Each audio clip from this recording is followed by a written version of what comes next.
Ibu, Bapak, Saudara yang saya kasihi di dalam Tuhan Yesus Kristus, pada hari ini, hari Minggu, tanggal 1 Agustus tahun 2021, kita kembali bersama-sama beribadah. Namun pada saat ini kita belum beribadah di gereja secara bersama-sama.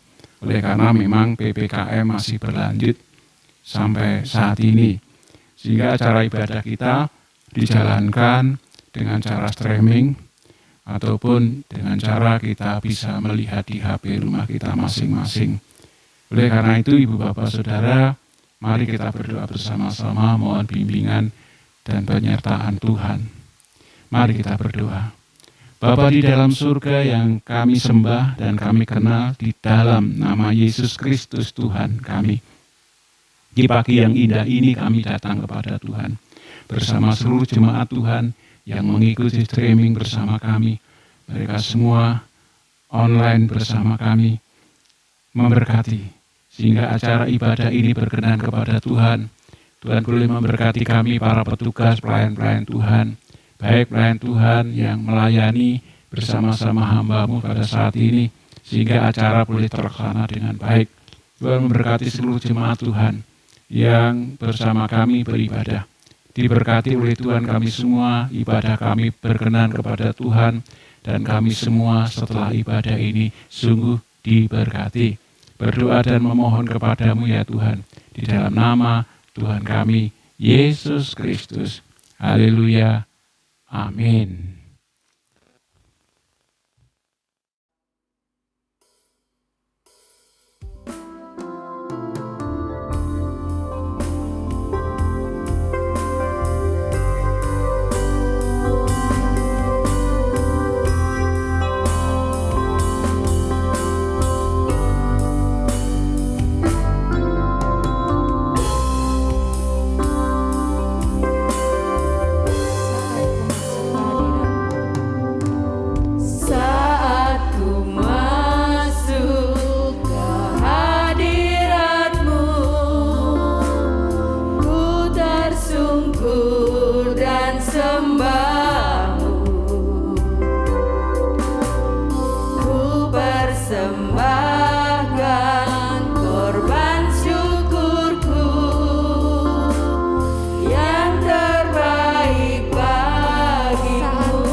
Ibu bapak saudara yang saya kasih di dalam Tuhan Yesus Kristus, tiba saatnya kita akan mendengarkan renungan khotbah firman Allah. Kiranya firman Allah ini dapat menjadi kekuatan iman kita untuk berjalan terus di dalam beriman kepada Tuhan kita, Yesus Kristus. Mari kita berdoa terlebih dahulu, mohon pimpinan dan berkat Tuhan.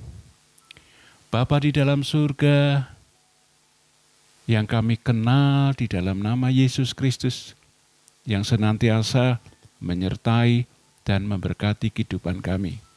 Mengucap syukur kepada Tuhan, oleh karena kami dipersatukan dalam ibadah melalui streaming saat ini, bersama-sama seluruh anak-anak Tuhan yang menyaksikan khotbah firman Allah saat ini. Tuhan memberkati kami dan memberkati firman-Mu dan memberkati hamba-Mu dan mengurapi dengan Roh Kudus-Mu sehingga firman-Mu dapat kami mengerti, bahkan firman-Mu dapat kami jalani di dalam kehidupan kami. Terima kasih Tuhan, di dalam nama Yesus Kristus hamba-Mu berdoa dan bersyukur. Haleluya. Amin. Ibu bapak saudara yang terkasih di dalam Yesus Kristus, pada kesempatan hari ini, firman Tuhan yang akan saya sampaikan terdapat dalam 1 Tesalonika pasal 5 ayat yang ke-18. Dengan judul firman Tuhan adalah tetap bersyukur walau hidup dalam kesesakan atau kesukaran atau kesulitan. Saya akan bacakan firman Tuhan ini di dalam 1 Tesalonika pasal yang ke-5 ayat yang ke-18. Demikian firman Tuhan. Mengucap syukurlah dalam segala hal, sebab itulah yang dikehendaki Allah di dalam Kristus Yesus bagi kamu. Amin.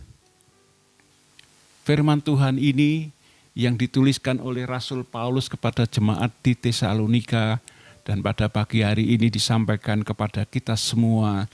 Tuhan menghendaki kita senantiasa mengucap syukur dalam segala hal. Artinya, Tuhan menghendaki kita mengucap syukur dalam segala keadaan. Mengucap syukur dalam segala hal, artinya mengucap syukur dalam segala keadaan.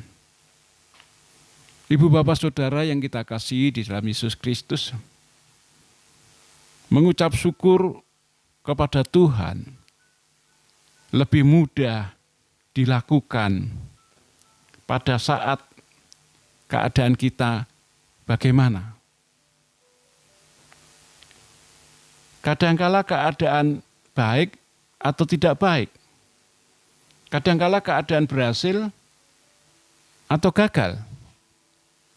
Kadang dalam keadaan sehat atau sakit. Dalam keadaan kesukaran atau tidak kesukaran. Dalam keadaan kesulitan atau tidak ada masalah.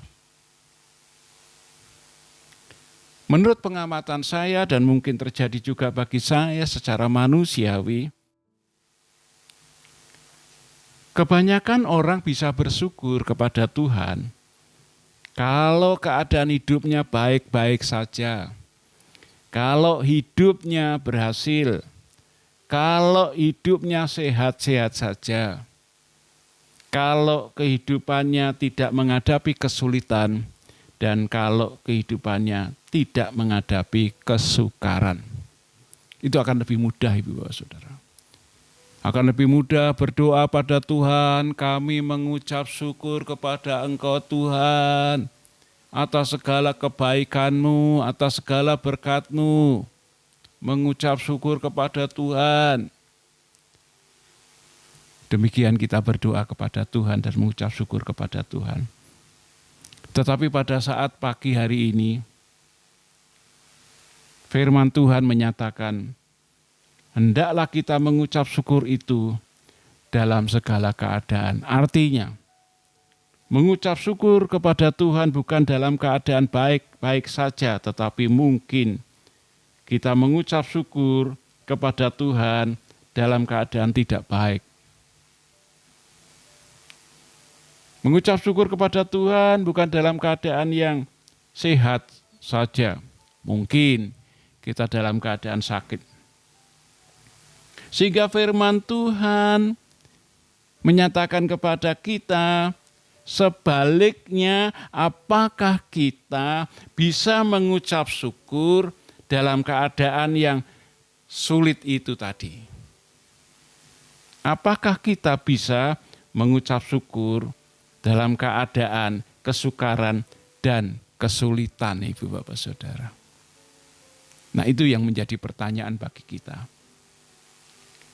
Firman Tuhan menyatakan kepada kita, firman Tuhan menghendaki kita justru bersyukur kepada Tuhan Yesus Kristus, justru dalam keadaan kesukaran, justru dalam keadaan kesesakan, justru dalam keadaan kesulitan. Pertanyaannya, mengapa? Why? Mengapa? Mengapa kita oleh firman Tuhan dikehendaki untuk mengucap syukur kepada Kristus Yesus Tuhan kita, justru dalam keadaan kesesakan, kesukaran, dan kesulitan? Mengapa? Why? Saya akan melihat dan mengajak Ibu Bapak Saudara melihat yang pertama. Tatkala kita bersyukur dalam keadaan kesulitan, kesukaran, dan kesesakan, apa yang terjadi bagi kita? Dalam Matius pasal 5 ayat 19a, saya akan mengutip satu kalimat saja.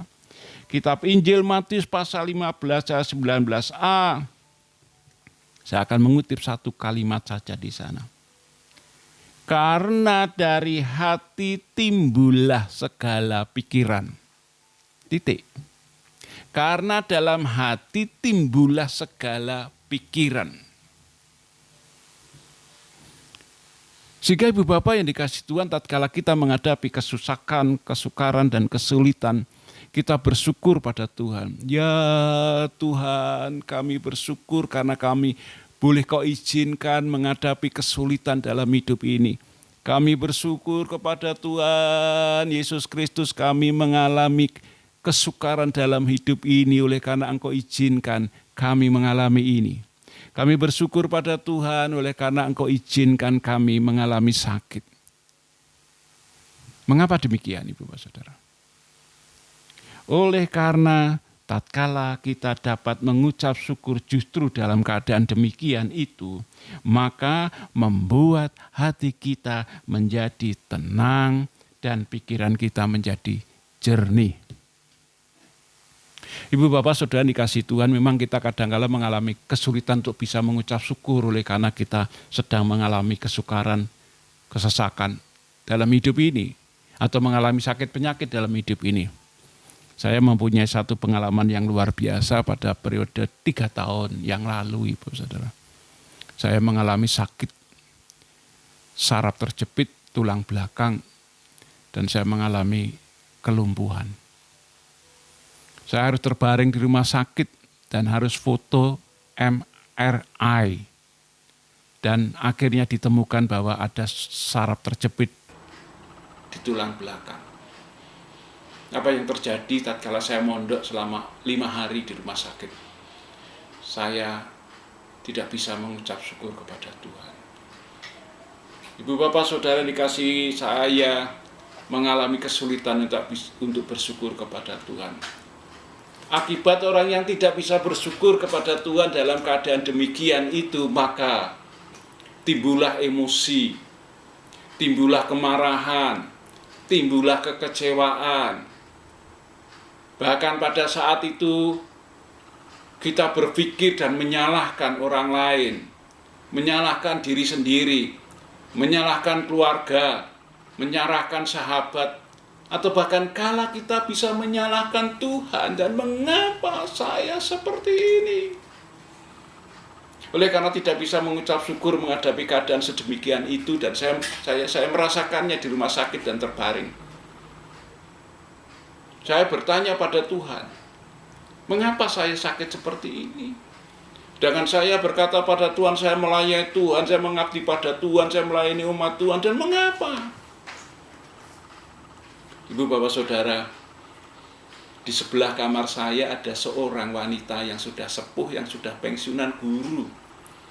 Beliau mondok di rumah sakit dan beliau harus dioperasi oleh karena ususnya mengalami pembekakan.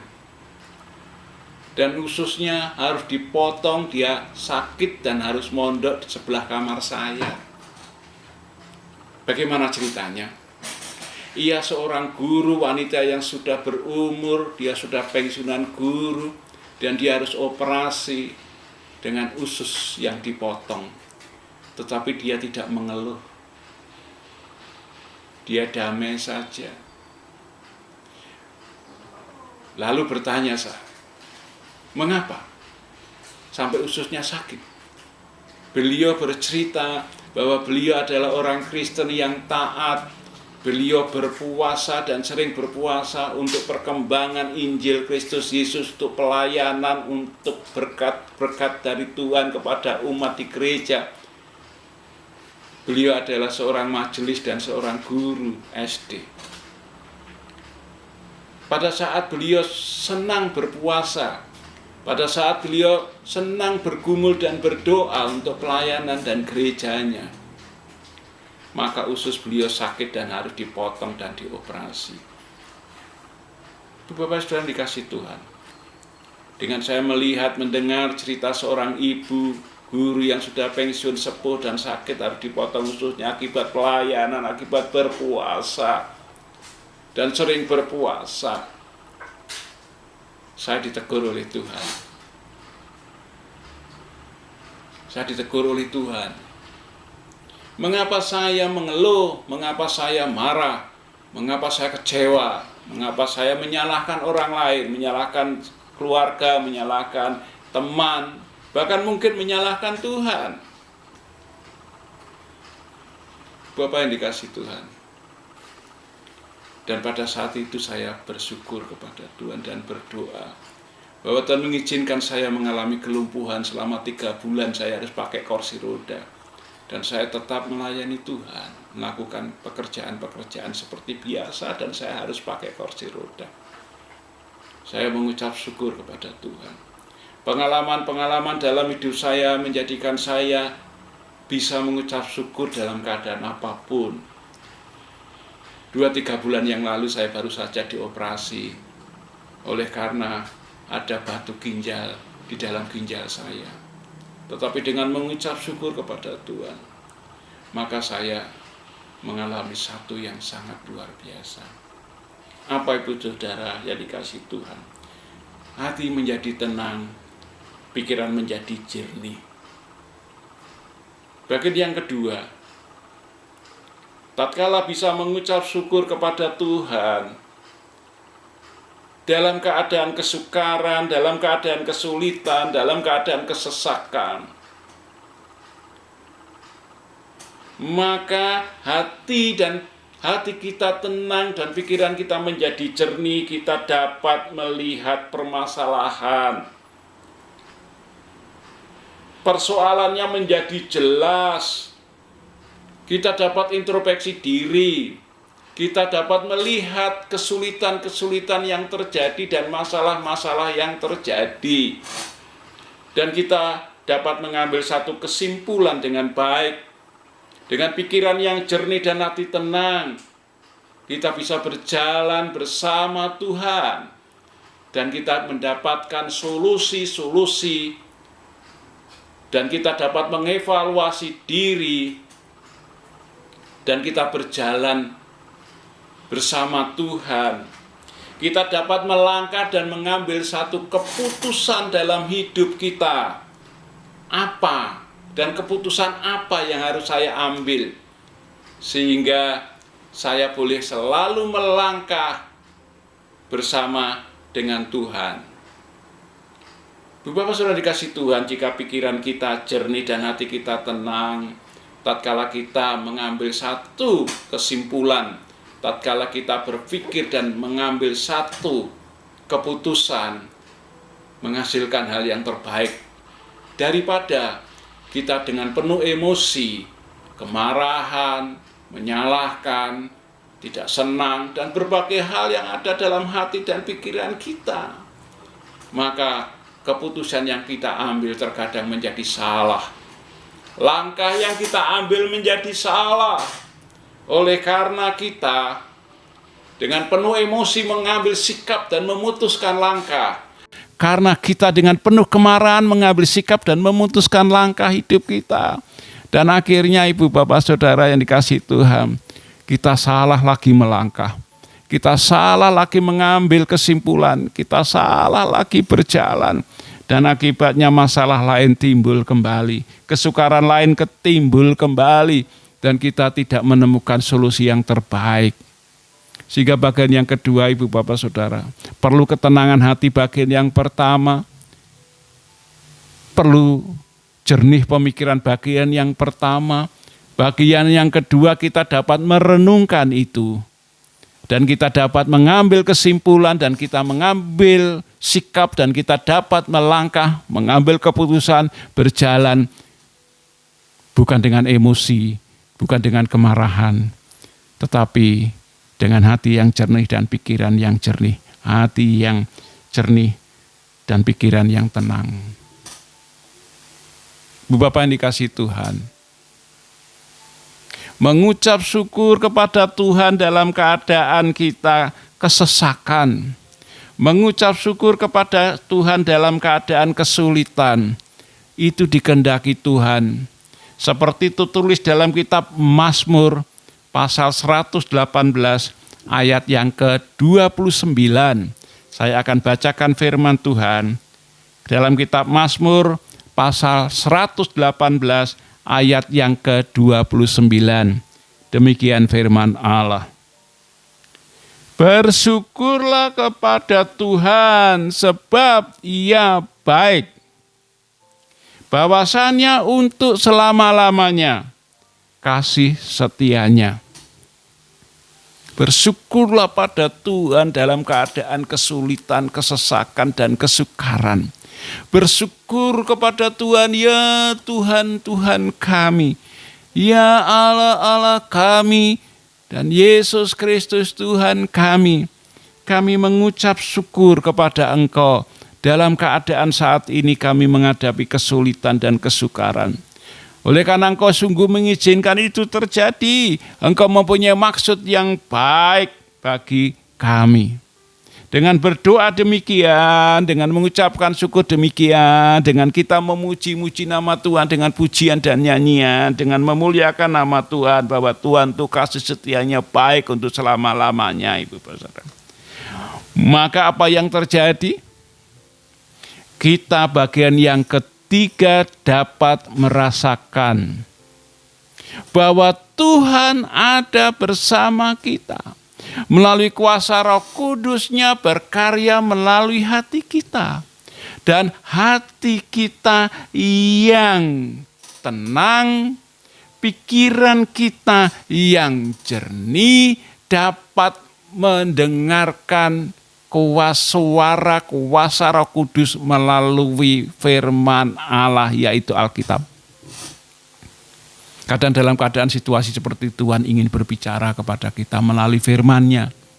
Dalam kesulitan seperti Roh Kudus menggerakkan kita untuk kita merenungkan firman-Nya. Tetapi kalau kita tidak dapat mengucap syukur, maka hati kita tidak jernih dan pikiran kita tidak jernih, pikiran kita tidak tenang, maka pada saat itu kita sulit untuk mendengarkan suara Tuhan. Kadang Tuhan melalui keadaan seperti itu ingin menegur kita akan dosa-dosa dan kelemahan-kelemahan kita. Melalui kesulitan itu Tuhan ingin melihat pertumbuhan iman kita. Melalui kesulitan itu ada rencana Tuhan yang lebih baik bagi kita. Melalui itu ada ujian dari Tuhan kepada kita agar kita lebih dewasa di dalam iman. Dan Tuhan ingin menyampaikan itu kepada kita melalui kesukaran, kesulitan, kesesaan yang kita hadapi. Dan firman Tuhan itu sulit kita terima jika Tuhan ingin menegur kita. Sulit kita terima jika Tuhan ingin mengingatkan kita. Sulit kita terima jika Tuhan memberikan janji-janjinya untuk memberikan solusi yang terbaik bagi kita. Jika kita tidak dapat mengucap syukur kepada Tuhan. Oleh karena itu bagian yang ketiga ini Ibu Bapak Saudara, dengan mengucap syukur kita dapat merenungkan firman Tuhan. Kita dapat diam sejenak dan berdoa di hadapan Tuhan. Dan kita mendengarkan kuasa Roh Kudus ingin menuntun kita. Dan kita membaca firman Tuhan dan firman Tuhan ingin mengingatkan kita. Mengingatkan tentang kelemahan kita, dosa kita, kekurangan kita. Memberi tentang pengertian bagi kita. Mengapa itu terjadi. Dan memberikan solusi bagi kita. Untuk kita dapat melangkah dan mengambil sikap dan mengambil cara Tuhan dalam melanjutkan kehidupan kita, menyelesaikan kesukaran, kesulitan yang terjadi bagi kita. Sehingga mengucap syukur itu bukan sesuatu yang sulit bagi kita sebagai anak-anak Tuhan. Tatkala kita menghadapi kesulitan, menghadapi kesesaan, dan menghadapi kesukaran. Justru pada saat itu terjadi bagi kita, keadaan yang kurang baik, kegagalan di dalam hidup, persoalan dalam keluarga, jika kita dapat mengucap syukur kepada Tuhan, akan menolong kita untuk terus berjalan di dalam Tuhan.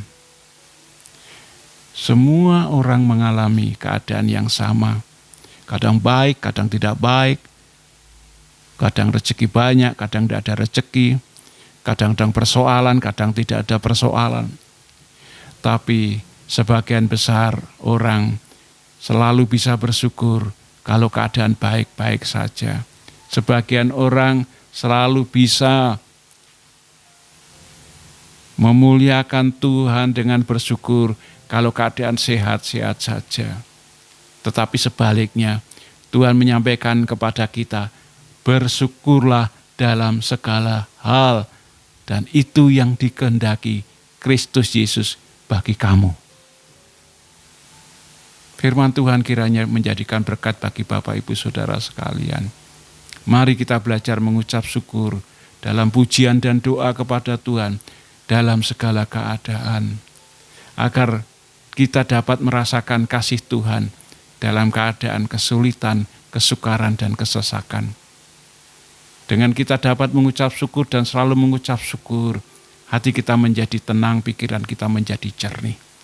Dengan kita selalu mengucap syukur kepada Tuhan, maka kita menjadi tenang hati kita, pikiran kita menjadi jernih, dan kita dapat berpikir dengan tenang, dan kita dapat mengambil kesimpulan, dan kita dapat mengambil keputusan, dan kita dapat melangkah lebih baik. Tuhan memberkati Ibu Bapak Saudara sekalian. Mari kita berdoa bersama-sama. Bapa di dalam surga,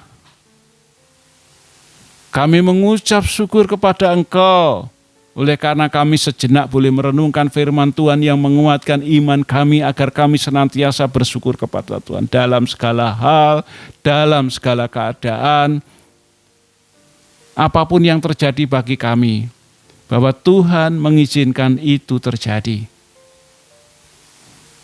Tuhan menghendaki kami mengucap syukur oleh karena Tuhan ingin membuat beban kami ringan dan Tuhan ingin menolong kami sehingga kami tetap boleh berjalan di dalam Tuhan dalam keadaan sukacita dan damai sejahtera.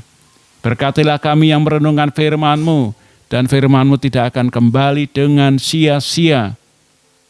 Berkatilah kami semua. Di dalam nama Yesus Kristus Tuhan, hamba-Mu berdoa dan bersyukur. Haleluya. Amin.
Tibalah saatnya kita akan menutup ibadah kita di pagi hari ini. Saya akan berdoa dan doa syafaat, dan berikutnya saya akan berdoa dan doa berkat. Kiranya Ibu Bapak Saudara diberkati dalam ibadah ini, sukacita senantiasa terjadi bagi saudara sekalian. Mari kita berdoa bersama-sama. Hamba-Mu berdoa bersama seluruh umat-Mu saat ini, mendoakan Indonesia tercinta, mendoakan bangsa dan negara kami. Engkau akan memberikan ketentraman, kedamaian bagi bangsa kami. Tuhan memberkati pemimpin bangsa kami, Bapak Presiden, Wakil Presiden, para menteri, gubernur, wali kota, bupati, dan aparat-aparat sampai perangkat-perangkat pedesaan dan kelurahan. Tuhan Bapa di dalam surga, Engkau memberkati saat ini untuk menolong kami semua, menjauhkan kami dari virus corona COVID-19 ini. Oleh karena sekarang terjadi varian baru Tuhan, sehingga Indonesia pun banyak yang terpapar virus corona. Tuhan akan menolong, menyembuhkan yang terkena virus corona dalam kuasa dan darah Yesus Kristus. Tuhan Yesus akan memberkati semua aparat, tim kesehatan, relawan yang bekerja sama mengatasi COVID-19 di seluruh wilayah Republik Indonesia. Saat ini sedang galak-galaknya untuk semua orang divaksin. Tuhan memberkati proses vaksin di seluruh negeri Indonesia ini, sehingga proses vaksin berjalan dengan baik. Dengan kuasa Tuhan, Indonesia dalam kondisi kesulitan ini, ekonomi tetap berjalan dengan baik. Dalam kesulitan ini diberikan ketentraman dan kedamaian. Hamba-Mu berdoa untuk seluruh umat-Mu yang saat ini beribadah bersama kami. Tuhan, yang saat ini sakit akan dijamah dengan kuasa dan darah Yesus. Yang saat ini mengalami kesulitan dalam hal ekonomi dan materi, Tuhan buka tingkap-tingkap langit dan curahkan berkat melalui setiap karya dan usaha mereka. Tuhan akan memberkati saat ini yang sedang berpersoalan dalam keluarga, anak-anak, suami istri, dan lain sebagainya, sehingga mereka mendapatkan berkat Tuhan, dan Tuhan memberikan jalan keluar, sehingga mereka dapat menyelesaikan segala kesukaran, kesulitan, dan kesesakan di dalam hidupnya. Tuhan, Tuhan menyerahkan kegiatan-kegiatan gereja kami yang belum dimulai. Oleh karena itu memberkati kami tetap bersatu di dalam Yesus Kristus Tuhan. Memberkati pekerjaan-pekerjaan Tuhan terus boleh berjalan, dan nama Tuhan boleh dimuliakan. Terima kasih Tuhan Yesus Kristus atas doa syafaat ini. Tuhan memberkati engkau dan melindungi engkau. Tuhan menyinari engkau dengan wajah-Nya dan memberi engkau kasih karunia. Tuhan menghadapkan wajah-Nya kepadamu dan memberi engkau damai sejahtera di dalam Bapa, Putra, dan Roh Kudus. Amin. Tuhan memberkati ibu bapak saudara. Sampai jumpa kembali dalam acara-acara gereja dan beribadah bersama-sama. Tuhan memberkati. Shalom. Alaikum.